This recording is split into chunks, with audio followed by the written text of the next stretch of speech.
Thank you, Mark. I appreciate that. As Mark said, I'm Mike Ray, Chairman of the Roanoke County School Board, representing the Cave Spring District.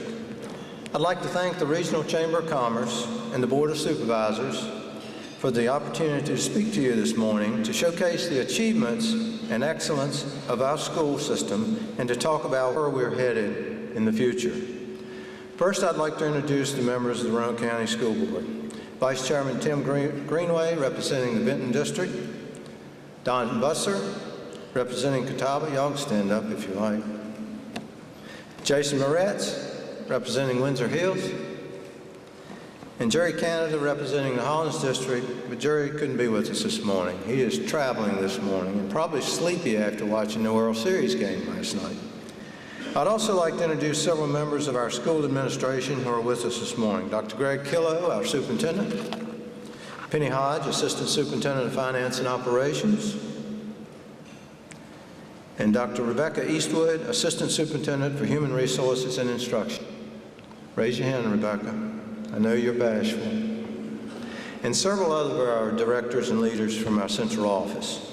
In 2015-16 school year, our students have excelled both inside and outside the classroom. We're extremely proud that all our schools are fully accredited by the Virginia Department of Education. This is an accomplishment that becomes more challenging every year to changing of state and federal standards and requirements. We're especially proud to announce that Green Valley Elementary was a Blue Ribbon school this year, one of only 329 schools in the whole nation. The Blue Ribbon School Award is the highest honor a school can earn, and we're very proud of the students, parents, and staff at Green Valley. We're very privileged this morning to have the principal, Ashley McCallum, here with us. Ashley, please stand and let us give her a round of applause. Ashley.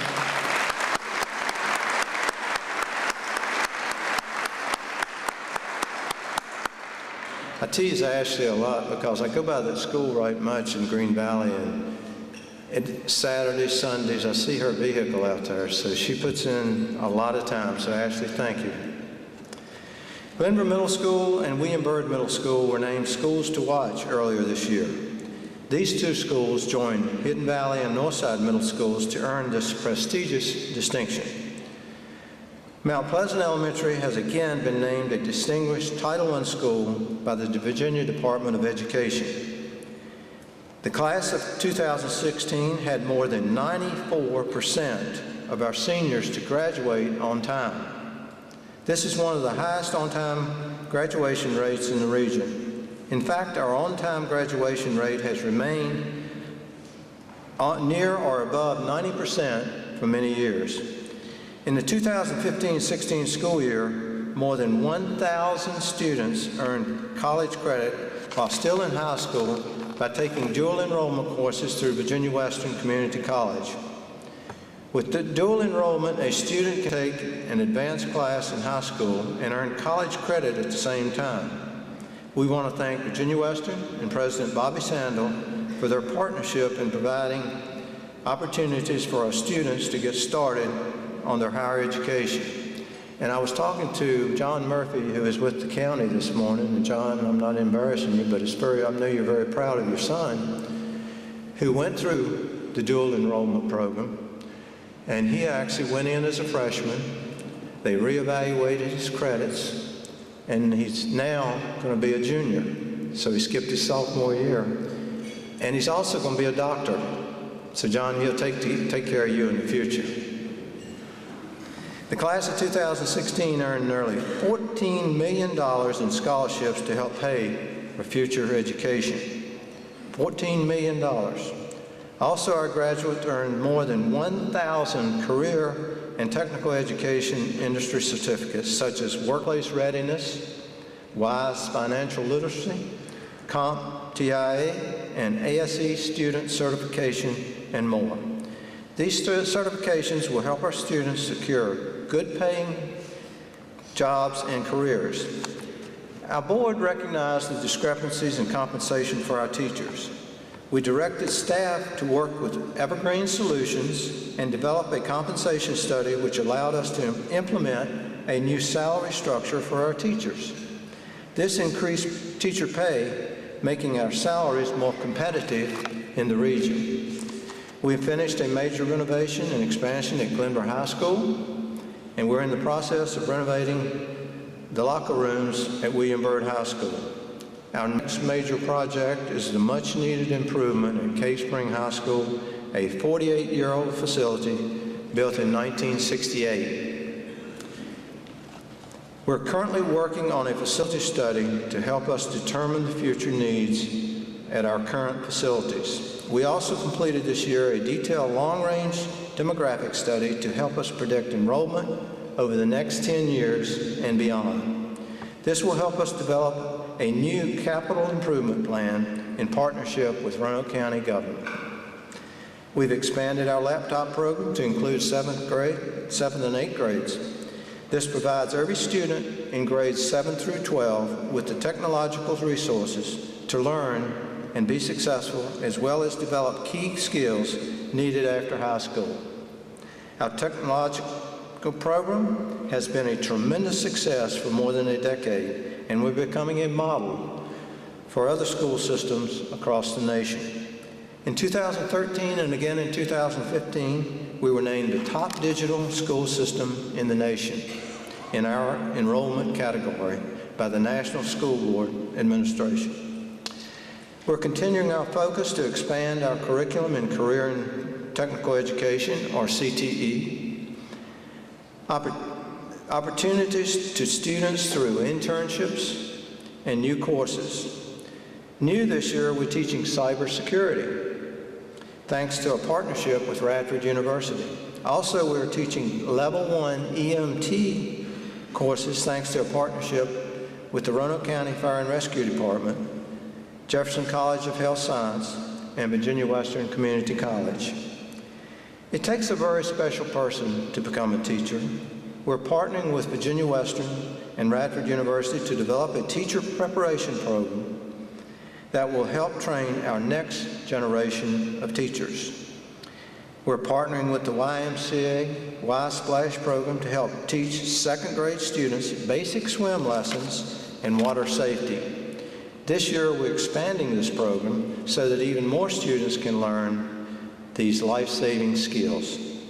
Each summer, we're partnering with school systems in Roanoke City, Salem City, Craig County, and Botetourt County for our Load the Bus school supply drive.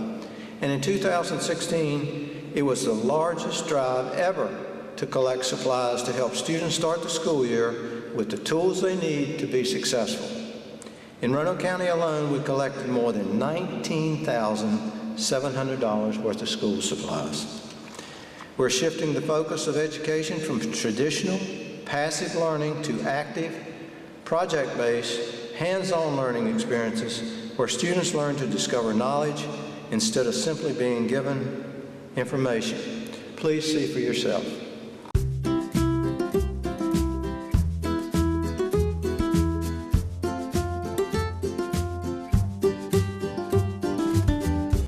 We're having our Children's Engineering Night here at Mountain View, where we involve the community. We bring in some outside organizations to show kids how STEM is incorporated throughout their lives.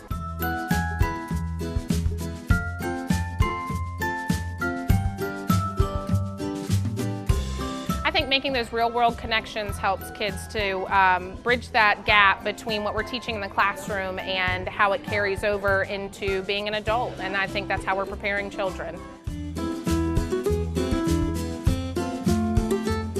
Well, Be the Change was an idea that began over the summer in a graduate school class I was taking. So my friend Will Krause is an assistant principal at Breckenridge, and I called Bill up and I said, hey, I got this idea for putting our students together, having them collaborate and communicate online to work on some common projects. The students were able to create commercials, and real commercials that were usable in our area.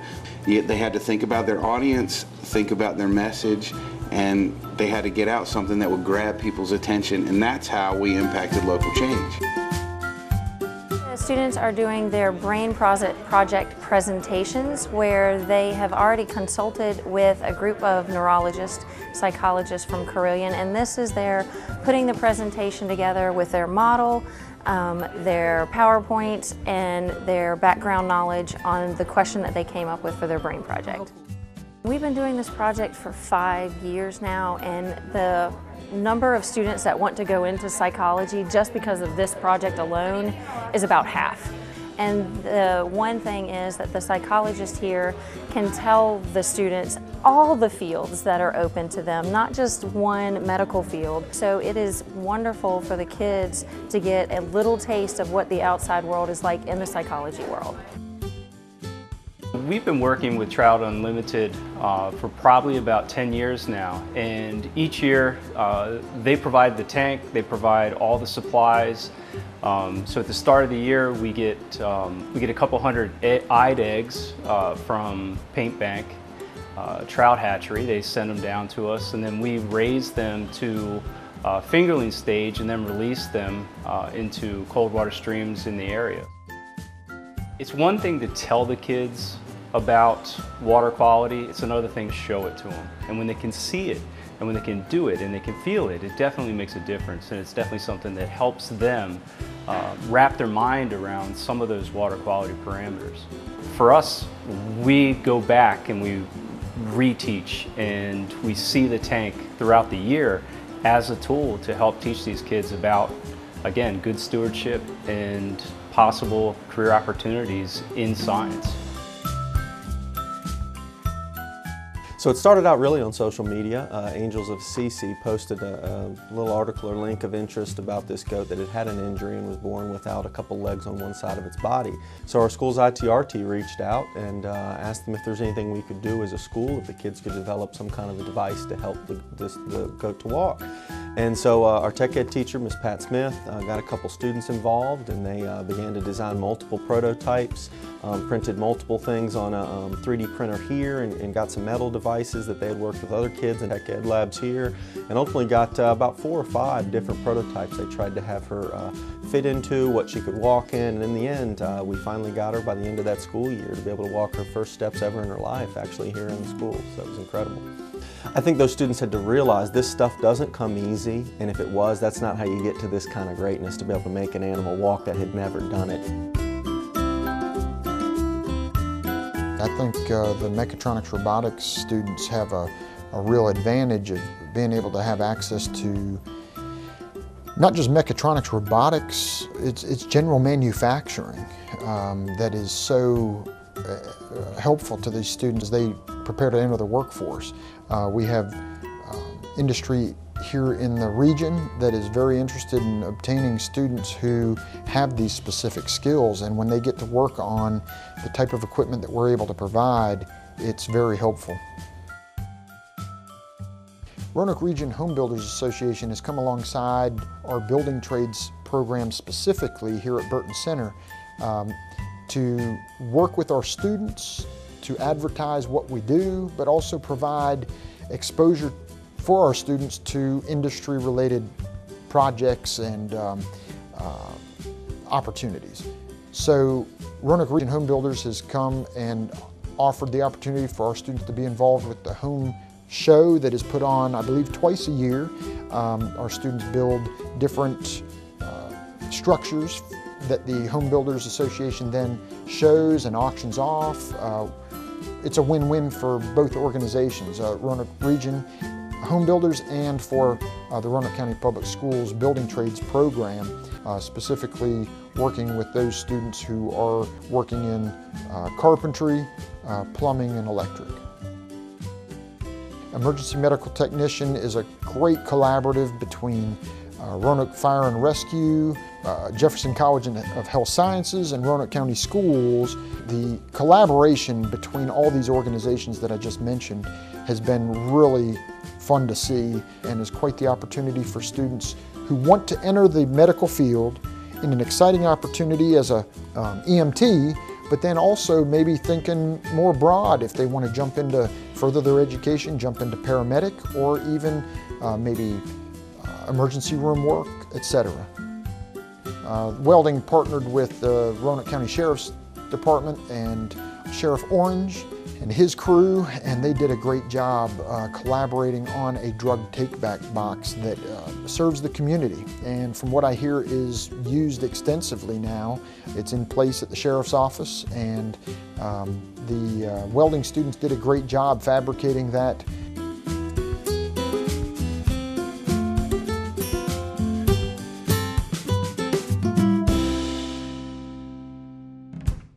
That is amazing, and what kids can do today in school and what opportunities they have today.